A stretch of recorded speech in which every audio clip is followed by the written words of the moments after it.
I could sport a really beat up pair of Tony Lama boots and still wear love beads and get away with it. And if I was with this group of guys, I would drink Budweiser, or this group of guys, Pabst Blue Ribbon. I mean, truly, the demographics are broken down that deliberately. With this group, Marlboros. That group, Salem Menthol. We didn't smoke Winston's. Winston tastes bad like the last one I had. No filter, no flavor, tastes like dirty toilet paper. How do I remember that stuff? But I do. It's ingrained in there. I didn't smoke Winston's. It would not have been acceptable. We'd go down to the North Loop Drive-In Theater and smoke cigars to keep the mosquitoes away. That's what it was like to be there in the 1970s. I was listening to Grand Funk Railroad, Jimi Hendrix, the Beatles, Janis Joplin. I was listening to Santana before he became popular, and yet I could switch that off and I could go and listen to Johnny Cash doing Folsom Prison Blues just as easily as turning off the light switch, because that's the way the life was. I could go to a polka dance on a Friday night in polka. Not in real good measure, but I could do it. I would go to a country western dance the next night and do that. I could, shimmy, shake well enough to pass for dancing to rock and roll. There's a line in Wild Hogs, that movie that I loved a lot, and I've watched many times, where the guy says, "The music moves me, but it moves me ugly," and I identify. But it was sort of a strange time to be. And when I went to college in 1973, I came back after a number of months and had very long hair. I decided I wasn't going to get a haircut for a year or so, and my hair got quite long. And I had my old beat up Bailey that I wore, but I also had that long hair, and I braided my hair before Willie Nelson ever let his hair grow out. And so I got ran out of the bars that I used to go to all the time, and they wanted to give me free haircuts and so on. And those were some of my buddies who wanted to do that, but that's what it was like. Fun times. I would do it over in a heartbeat.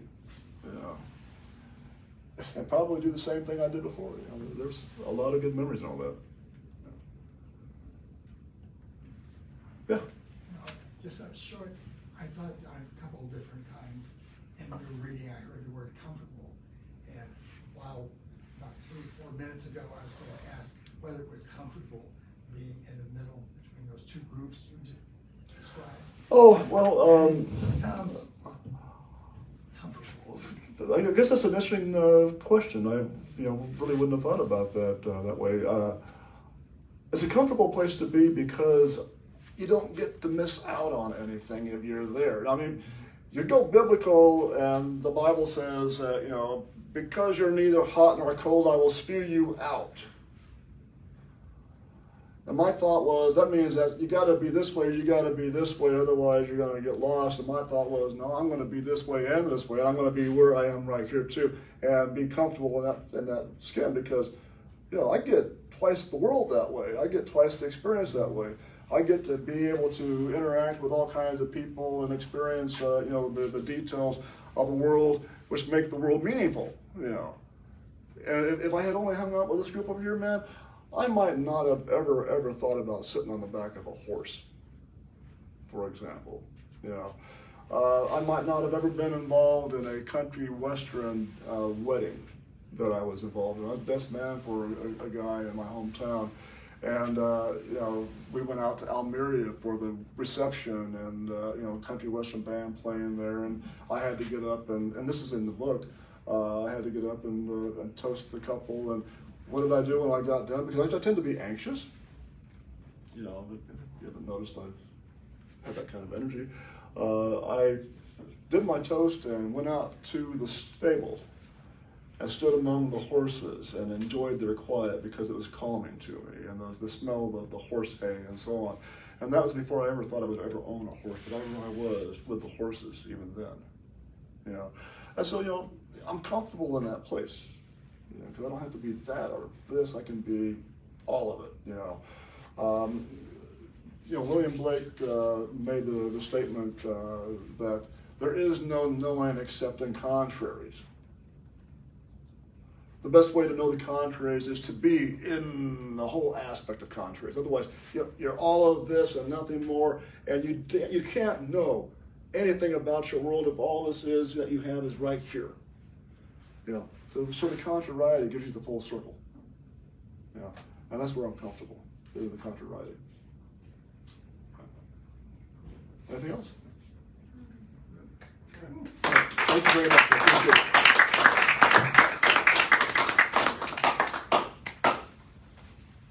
So, question, shall I ever read prose again aloud? Yeah. That was the first. All right. Thank you.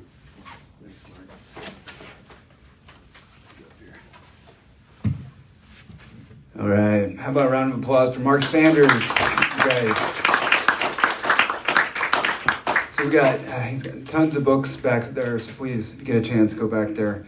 I just had a few quick announcements. Just Sigma Tau Delta's got some wonderful treats back there. Say hello, Lydia. And they got Venmo, so go get some snacks. We do have some other of those free ones, but don't go towards the free ones. You go towards Sigma Tau Delta, get some of their food. And we're going to raise some money here. Poetry Slam 46 tonight at the Max Bar and Grill in the back room. Open free to spectators, starts at 7 o'clock. Theme is socks and sacks. I repeat, it is socks and sacks. So it's a thinker. Yeah. Bring $5 and 4 poems if you want to register to Slam. Be there around 6 o'clock, 6:30. Get a table. It's going to be great. Huge cash prizes. Slam Masters Olivia back there. Plus we got a Vito Cole, MC extraordinaire, trained by former guru MC Eddie Elfers. So come on down. Longest running slam in the state of Nebraska and west of the Mississippi, right? Ever in the world. Until they tell us otherwise. Eternity. So come down tonight. It's going to be awesome. We're all going to be down there having fun. So come down there. Plains Riders and Slam. The next one will be April 27th with Chris Harding Thornton. The Judas Goat is also currently giving birth. For updates on the kids, find them on Facebook. All right, and we got a new zine coming out, and I think it has to do with socks and sacks. So make sure you check it out tonight at the Slam. So thank you guys so much for coming. Grab some food, and hey, thanks, Mark.